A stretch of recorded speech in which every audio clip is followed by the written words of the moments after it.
So rail fanning is basically where people who take photos of trains just go on big trips and that sort of thing. Some people could be called foamers, which is where they just go crazy and jump, run on the tracks and be idiots essentially.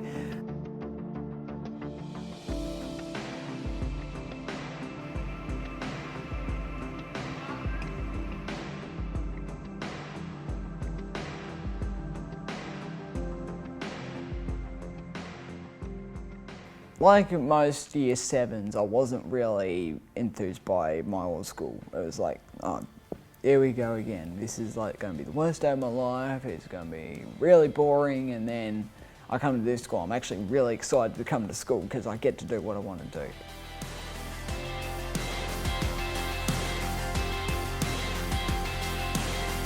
I want to be like researching trains. I want to be making videos of trains. I want to be doing all this stuff which I can't do at a normal school. And that's done through the learning plan. So that's done through what the students are interested in. Trains and more trains essentially. Before I came to Croydon, I was already a volunteer at Puffing Billy. So Puffing Billy is a narrow gauge railway in the Dandenong Ranges, not far from here actually. It's one of the most known tourist railways in Australia. My favourite engine, which is 6A, it's currently green with original red lining. It looks beautiful.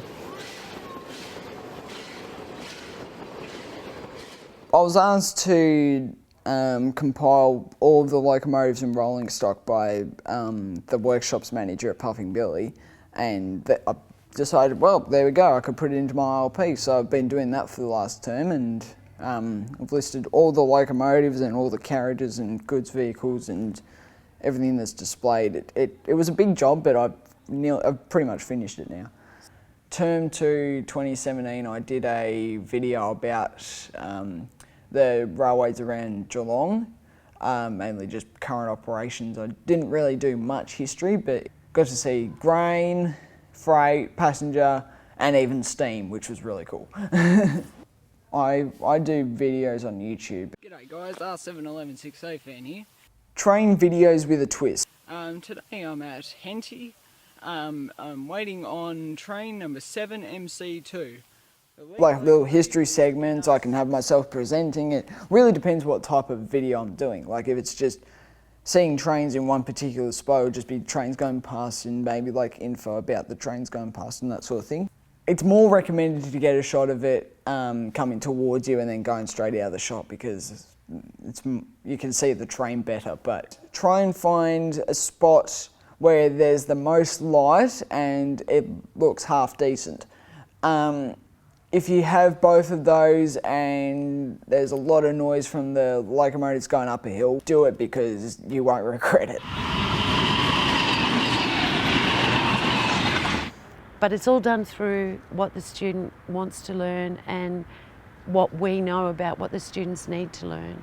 You get to do projects about what you enjoy. I actually had the honour of making the full documentary about the Through Runners tour as the trip was known.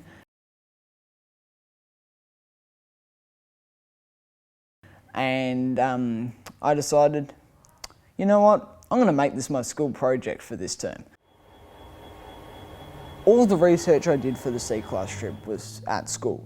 All the video stuff was at home. So I could do like all the cool editing stuff, I could get whatever footage I wanted. I'd had so many big ideas well before that, but this was actually the first big idea I had that I'd actually completed. And yeah, and I whacked them together in one full video and then completed like that. So. And yeah. We're very lucky that we have a large amount of community support that come. We've got people that come and contribute to the school regularly. We've got a lot of support from mentors and internships, and yeah, it's really a really good way to learn. I've been doing internships at a miniature railway up in Hoddles Creek called the Linton Railway. It's owned by a gentleman by the name of Ken Tate, who's a doctor up at Hillsville Hospital from memory. He's The railway is 1.5 kilometres long and has 3 steam locomotives and 2 diesels and a little motorbike on rails, which I just finished building. It was already a bike on rails, and I'd been fantasising about getting the thing running because it hadn't run in 7 years or something. So we took it into the workshops and stripped it right down to bare metal and then rebuilt it. And just last week I got it running and it moved for the first time, and then I derailed it 5 seconds later.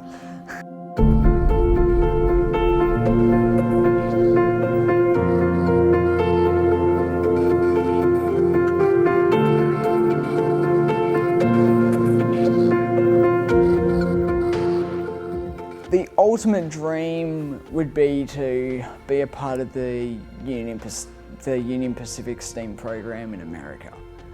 But once the engineer on his hero throne had cracked the throttle to start the tons a-rolling, it took some doing to hold Big Boy back. They are currently testing to get a Big Boy, which is the largest steam locomotive in the world, back in action. Big Boy was a king of the rails who came to life in a fusion of steam and steel.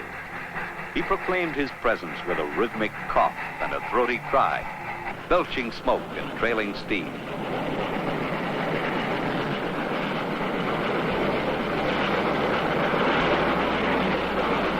He pounded through his domain with a flashing and spinning of rods and wheels.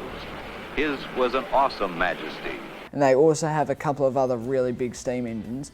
But they had this youth program where you actually get to, I think it's for like ages 16 and upwards, and you get to do like work with them and everything. As an advisor, you get so much professional pride and satisfaction from watching young people be who they should be and what they want to be. My advice for anyone coming to this school in the future is you will not regret it at all.